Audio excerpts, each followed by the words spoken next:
Assalamualaikum warahmatullahi wabarakatuh. Ketemu lagi dengan saya Nurul Aisyah Ramadhani.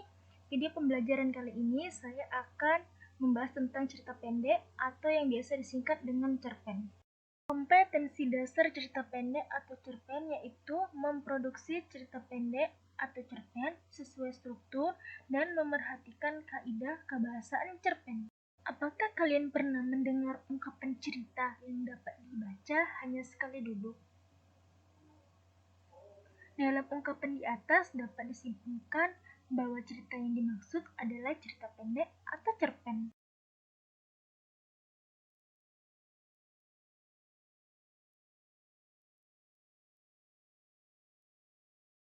Jadi, apa yang dimaksud dengan cerita pendek atau cerpen? Pengertian cerita pendek. Cerita pendek atau sering disingkat dengan cerpen adalah karangan pendek yang berbentuk prosa fiktif yang mengisahkan sepenggal kehidupan tokoh yang penuh pertikaian, peristiwa yang mengharukan atau menyenangkan dan mengandung kesan yang tidak mudah dilupakan. Apakah kalian pernah membaca cerita si miskin bersekolah? Mimpi sang darah? Bilang dulu sebelum pinjam. Nah, cerita tersebut termasuk ke dalam contoh cerpen. Selanjutnya, ciri-ciri cerita pendek atau cerpen. Yang pertama, memiliki jumlah kata tidak lebih dari 10.000 kata. Kedua, memiliki proporsi penulisan yang lebih singkat dibandingkan dengan novel. Ketiga, kebanyakan mempunyai isi cerita yang menggambarkan kehidupan sehari-hari. Keempat, tidak mencerminkan semua kisah tokohnya. Karena dalam cerpen yang dikisahkan hanyalah intinya saja. 5. Tokoh yang diceritakan dalam cerpen mengalami sebuah konflik sampai pada tahap penyelesaiannya. 6. Pemilihan katanya sederhana, sehingga memudahkan para pembaca untuk memahaminya. Ketujuh, bersifat fiktif. Kedelapan, menceritakan satu kejadian saja dan menggunakan alur cerita tunggal dan lurus. 9. Membacanya tidak membutuhkan waktu yang lama. 10. Memberikan pesan dan kesan yang sangat mendalam, sehingga pembaca akan ikut merasakan kesan dari cerita tersebut. Nah, itu tadi adalah ciri-ciri cerita pendek atau cerpen. Selanjutnya, fungsi cerita pendek atau cerpen. Yang pertama, fungsi rekreatif, yaitu cerpen berfungsi untuk memberikan rasa senang, gembira, dan menghibur bagi seluruh pembacanya. Kedua, fungsi estetis, yaitu cerpen memiliki fungsi untuk memberikan nilai estetika atau keindahan bagi pembaca karya sastra. Ketiga, fungsi moralitas, yaitu cerpen dapat memberikan nilai-nilai moral kepada pembaca, sehingga mendapat pengetahuan tentang hal-hal yang baik dan hal-hal yang buruk. Keempat, fungsi didaktif, yaitu cerpen dapat mengarahkan dan mendidik para pembaca dengan nilai-nilai kebenaran dan kebaikan di dalam cerita. Kelima, fungsi religiusitas, yaitu cerpen mengandung nilai-nilai yang terdapat pada ajaran agama yang bisa dijadikan teladan bagi para pembacanya. Itu tadi adalah fungsi cerita pendek atau cerpen. Selanjutnya, unsur-unsur pembangun cerita pendek.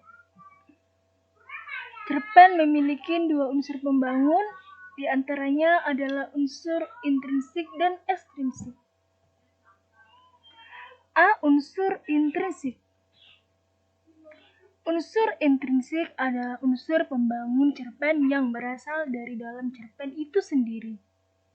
Unsur intrinsik cerpen terdiri dari tema, tokoh dan penokohan, alur cerita, latar, gaya bahasa, sudut pandang, dan amanat. 1. Tema. Tema merupakan ide atau gagasan dasar yang melatar belakangi keseluruhan cerita yang ada dalam cerpen.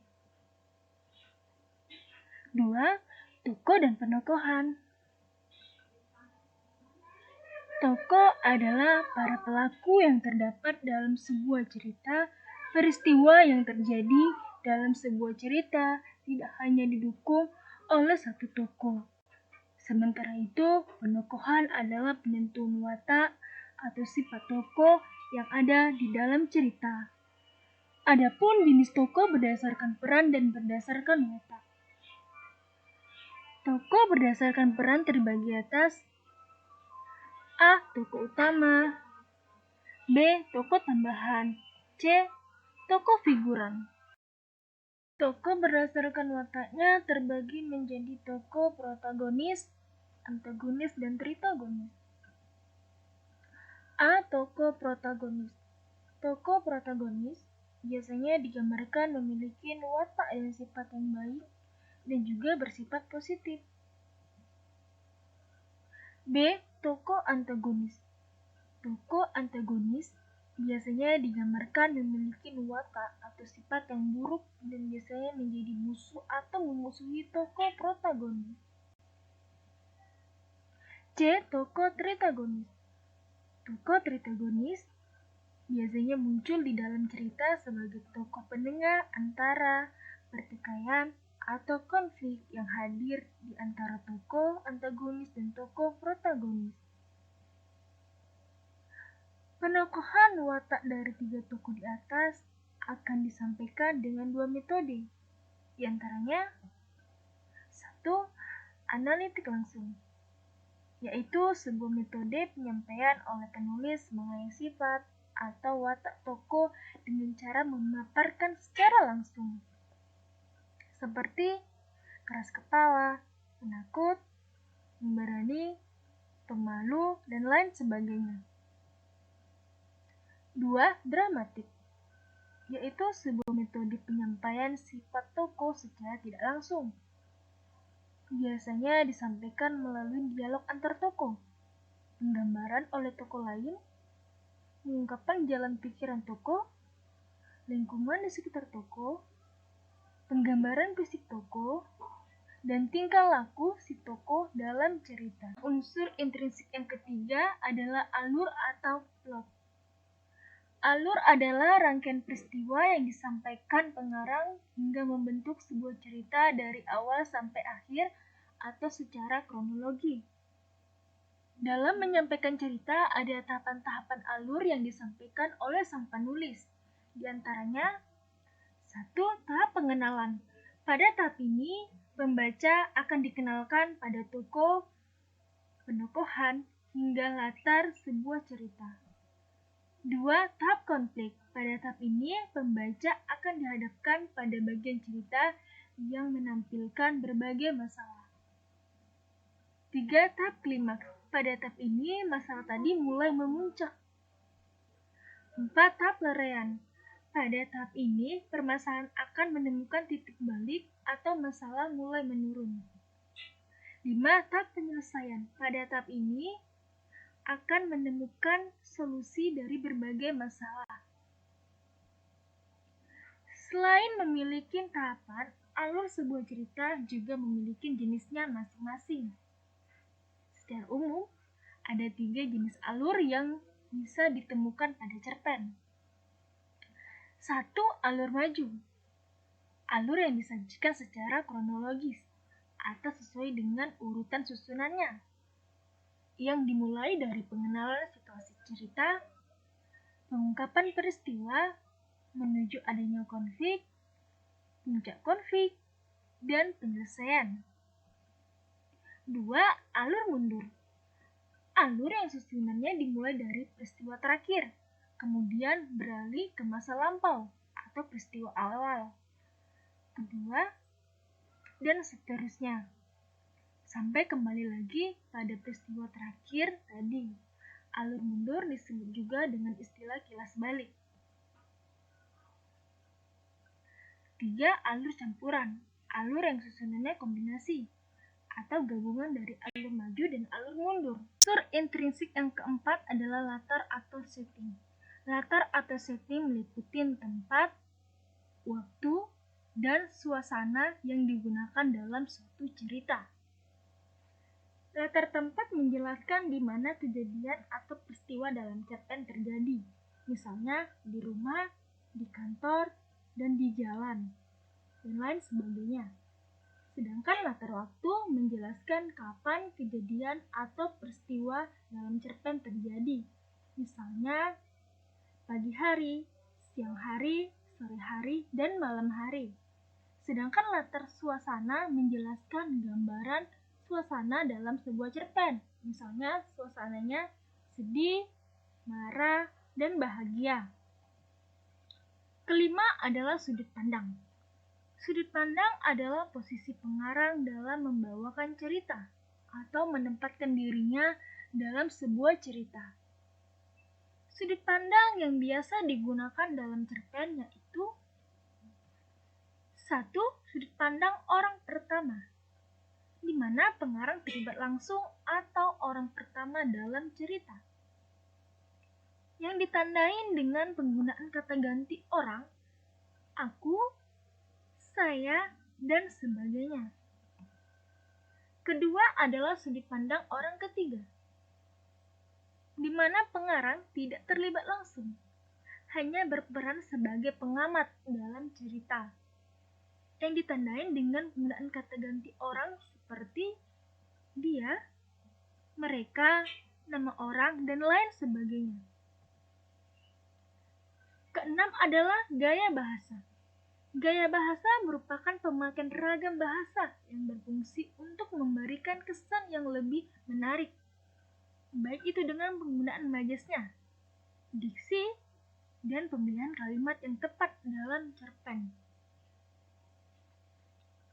Ketujuh adalah amanat. Amanat merupakan pesan yang hendak disampaikan pengarang.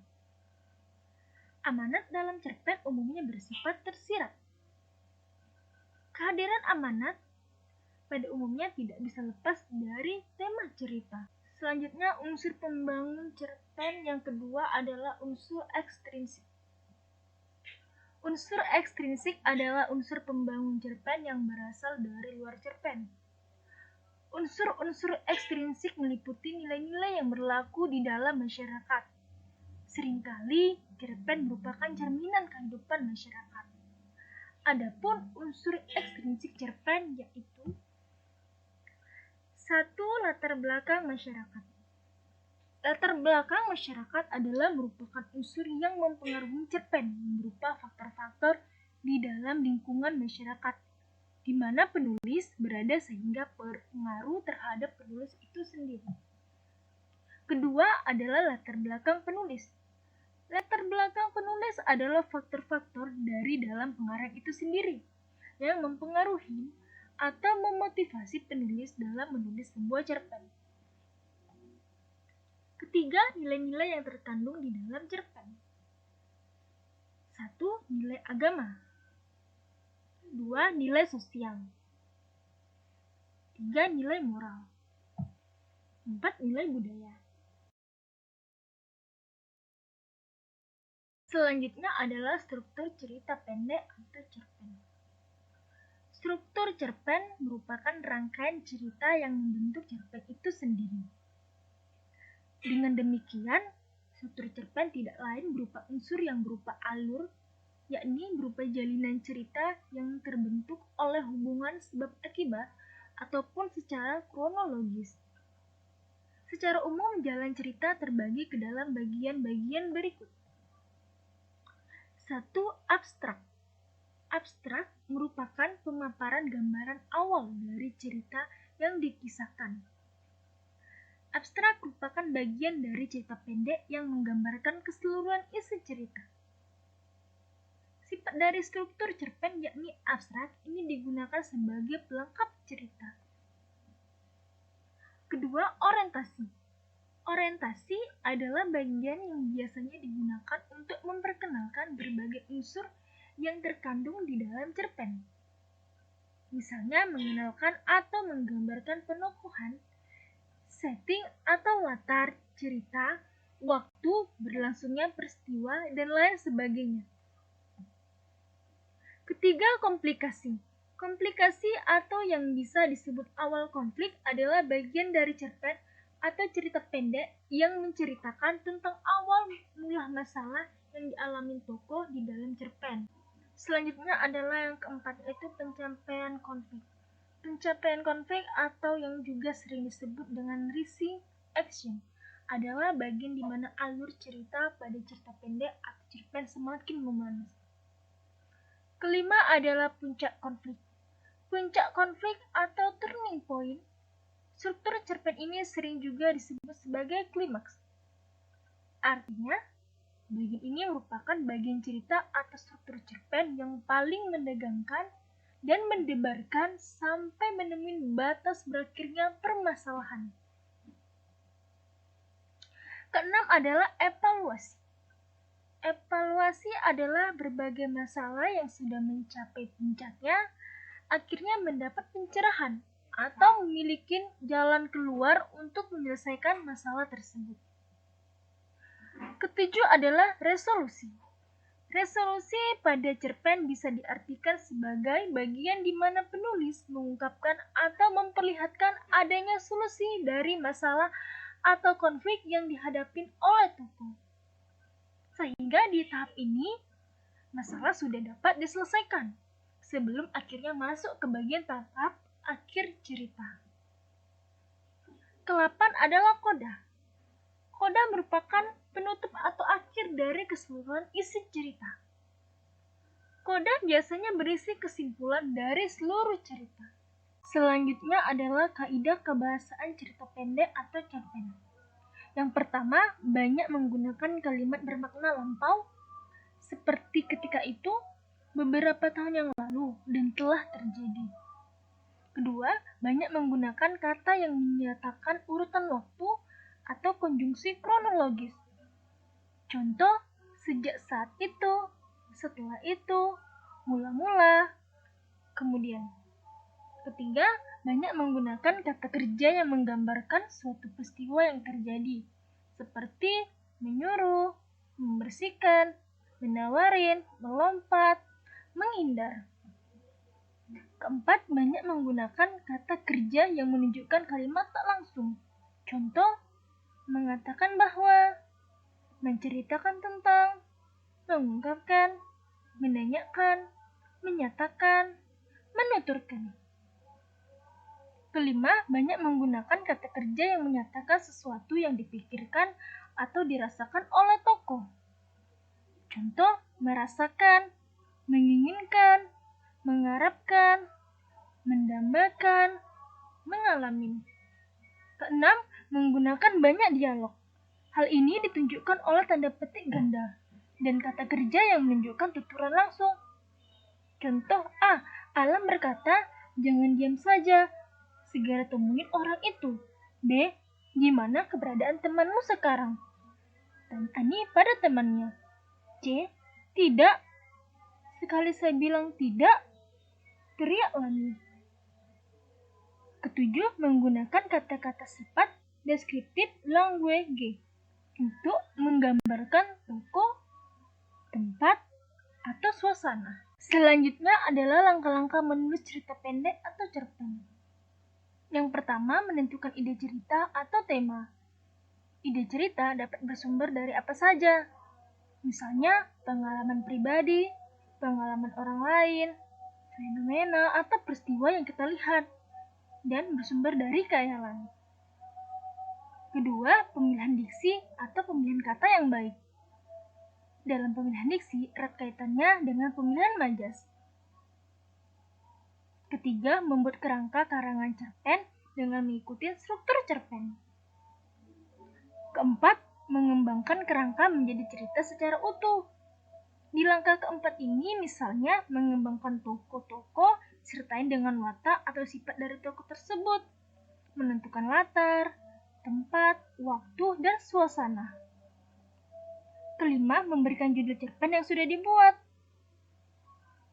Keenam, periksa kembali cerpen yang sudah dibuat untuk menghindari kesalahan. Selanjutnya, adapun tugas yang harus dikerjakan yaitu buat satu cerpen berdasarkan pengalaman pribadi, orang lain, fenomena, dan khayalan sesuai dengan struktur dengan memerhatikan kaidah kebahasaan. Baik, itu saja yang bisa saya sampaikan dalam video pembelajaran kali ini, yaitu tentang cerita pendek atau cerpen. Kurang lebihnya saya mohon maaf. Saya akhiri dengan mengucapkan salam. Wabillahi taufiq walhidayah. Wassalamualaikum warahmatullahi wabarakatuh. Terima kasih. Selamat mengerjakan tugasnya. Dadah.